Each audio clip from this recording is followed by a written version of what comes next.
Pak Bersa, kami akan lanjutkan lagi perbincangan untuk Anda dengan Komisioner KPU Idam Holik. Mas Idam, kita masih bahas pembahasannya yang sama. Mas Idam, tadi sempat dikatakan bahwa yang harus dibuktikan oleh KPU ini adalah soal penetapan hasil pemilu nasional dan juga angka-angka yang ditetapkan adalah benar. Tapi kalau kita ingat akhir-akhir ini pada saat proses rekapitulasi dilakukan, Sirekap menjadi salah satu yang bermasalah. Bagaimana amunisi yang disiapkan KPU untuk menjawab hal ini, Mas Idam? Ya, dalam pelaksanaan rekapitulasi secara berjenjang, kami menggunakan dokumen formulir model C hasil. Ya, jadi pada saat pelaksanaan rekapitulasi di tingkat PPK atau rekapitulasi pada tahap pertama, PPK kami minta membuka satu persatu formulir model C hasil plano yang berada di dalam kotak suara, pencermatan dan penulisan terhadap data perolehan suara peserta pemilu dalam pelaksanaan rekapitulasi tingkat PPK tersebut itu disaksikan oleh para saksi dan diawasi oleh Panwascam, dan baru kali ini pelaksanaan rekapitulasi di tingkat PPK atau tingkat kecamatan disiarkan secara langsung melalui teknologi live streaming seperti YouTube dan lain sebagainya. Ini bukti bahwa KPU sangat terbuka. Ya. Nah, dalam proses rekapitulasi tersebutlah perolehan suara peserta pemilu itu mulai ditetapkan dan kemudian dilanjutkan pada rekapitulasi pada tahap selanjutnya, yaitu di tingkat KPU Kabupaten Kota, KIP Kabupaten Kota, lalu dilanjutkan kembali di tingkat KPU Provinsi ataupun KIP Aceh yang pada akhirnya semalam, ya, selama rentang waktu yang cukup lama, kami mulai rekapitulasi pada tanggal 22 Februari 2024 sampai dengan 20 Maret. Prosesnya sangat panjang sekali, satu persatu perolehan suara peserta pemilu kami bacakan di dalam forum rapat pleno terbuka tersebut. Apabila terjadi ketidaksesuaian, maka dilakukan pencermatan dan dilakukan pembuktian. Rapat pleno terbuka rekapitulasi tersebut itu sangat dinamis, dan semua saksi kami meyakini itu puas terhadap proses yang dijalani dalam pelaksanaan rekapitulasi tersebut. Baik, itu jawaban Anda untuk masalah rekapitulasi. Tadi ada beberapa masalah yang kemudian disampaikan oleh Titi Anggreni, walaupun tidak semua ya dugaan kecurangannya, tapi salah satu yang menarik adalah membuktikan kalau KPU sudah bekerja dan tidak ada proses yang menyimpang. Tapi kita tahu beberapa kali dilaporkan juga KPU ke DKPP termasuk soal data bocor. Ada banyak juga yang disampaikan ke DKPP dan sudah ada persidangannya. Bagaimana Anda menjelaskan itu nanti? Persoalan dugaan kebocoran data pemilih dalam sistem informasi SITARI itu tidak ada kaitannya dengan proses pemungutan dan penghitungan suara. Data pemilih tetap terpelihara dengan baik, ya, sehingga pemilih dapat menggunakan hak pilihnya. Dan kita bisa lihat di tengah situasi pemungutan suara yang hampir merata di seluruh Indonesia pada waktu itu situasinya, yaitu gerimis, hujan, dan bahkan ada yang tergenang air. Ya, alhamdulillah tingkat partisipasi terkategori cukup tinggi, ya, sama ya seperti pada pemilu serentak 2019 yang lalu. Ini membuktikan bahwa proses penyelenggaraan pemilu berjalan dengan lancar. Jadi sekali lagi kami tegaskan bahwa berkenaan dengan dugaan kebocoran sistem informasi pendaftaran pemilih itu nggak ada kaitannya dengan proses pemungutan, penghitungan, dan rekapitulasi. Dan dalam pelaksanaan rekapitulasi, KPU sering kali menegaskan bahwa menurut undang-undang atau undang-undang memerintahkan kepada kami rekapitulasi dilakukan secara manual, berjenjang, terbuka, dan partisipatif.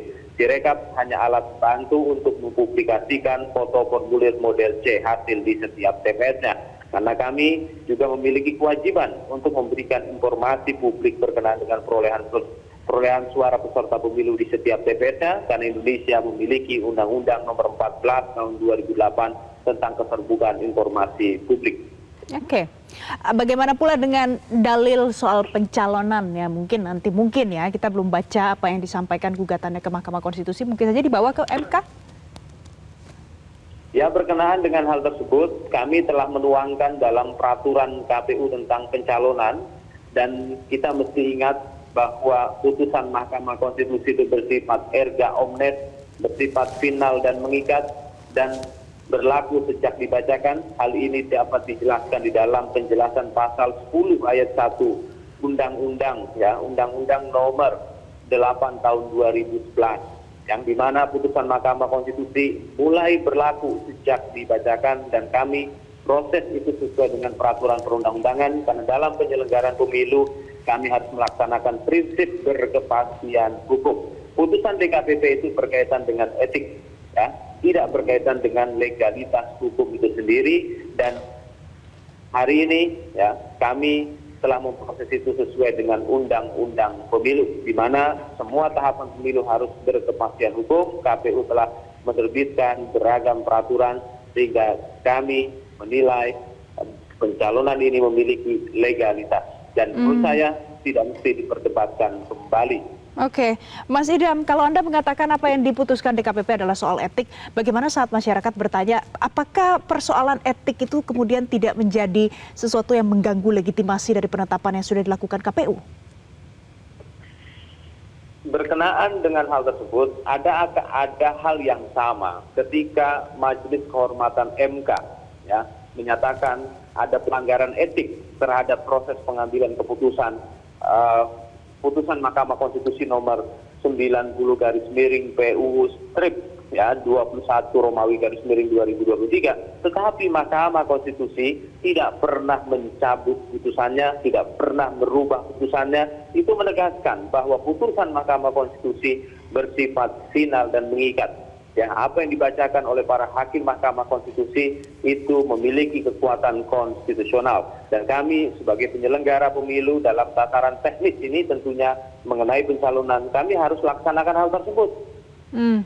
Ya, nanti berkenaan hal ini, saya pikir lebih lanjutnya kita saksikan bagaimana perdebatan dalam persidangan PHPU. Baik. Mengenai pilpres.